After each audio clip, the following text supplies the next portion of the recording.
Hi everybody, and welcome back to step 9, entitled Sorting Your Action Items into Groups. And as always, when you go offline to complete this task, you're going to need about 30 minutes. So by now you have a stack of pending items, reminders of things you must do, items you're handing off to other people, and things that need to be placed in your calendar or on a someday maybe list. Now it's time to sort all of this into logical groups. Next, we create a list or a file for each group and review them when we're ready to work. So it's time now to pick our organization system.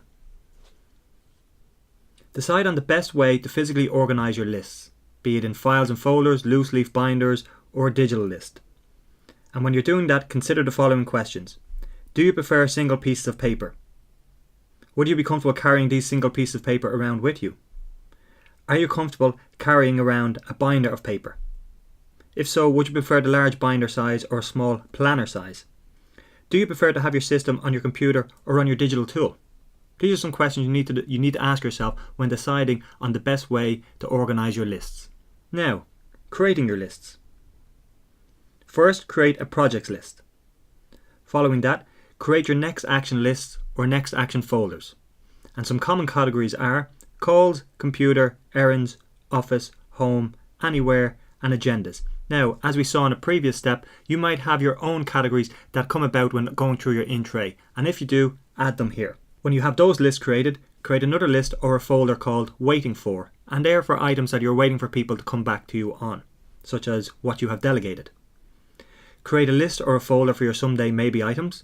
I have this, and in it I keep things such as a car I might like to buy one day, a holiday I might like to go on, a book I might like to write, so you can keep anything in the future there.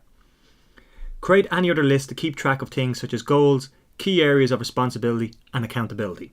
So again, I have another list which is just specifically for my goals. So I have my 5-year goals, my 1-year goals, my 6-month goals, my quarterly goals, my monthly, my weekly and my daily goals. So it's up to you how you organise those. Go through your stacks or digital list of processed pending items and place them with the appropriate list or in appropriate folders. Now I've spoken about this in other courses, but your calendar must be, and I'll just repeat that again for emphasis, must be kept sacred. Only put actions on your calendar that must get done on that day or on that time. You should look at your calendar only to remind you of the things you have to do. In any free time that you might have, look at your next action list to decide what to do next. So as we've just discussed there, items move into your calendar when you're processing them from your in-tray or from your lists. But what your calendar is not is a to-do list. Your calendar is somewhere where you write in items to remind yourself. Your calendar is a hard landscape of the day, the week, the month ahead. And it's there to remind you of the future things to come. Whenever you find yourself with a bit of free time, so for example, I was picking somebody up the other day from a sports event and I found myself in my car waiting for them for 15 minutes. So I had a quick look at one of my lists, which was calls, and while I was sitting there for 15 minutes, I made a couple of quick phone calls and scratched them off my list. So that's the idea of when you have a bit of free time, you can look at your next action list and decide in the context of where you are what to do next. And just to finish up on our discussion of lists and your calendar, here are some tips when creating your lists. You'll initially be creating groups or lists during the processing phase, but your organising system will evolve as you test it out and use it. So remember to be flexible and willing to modify your system until you find what works for you. What we're discussing here is a general outline. It's not set in stone. You have to experiment and iterate as you move through this system.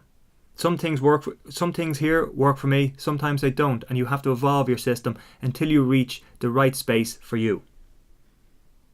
How discrete your categories will be depends on how many actions you have to track and how many different contexts you have in which to do them. Remember that a list is just a group of like items. It could be a file folder with separate paper notes, a titled piece of paper in a planner, or a software program or digital tool. So how you organise your list and what kind of format you hold it and store it in is completely up to you.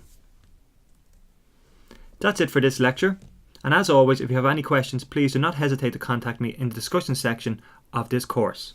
Thank you for listening, and I look forward to seeing you in the next lecture.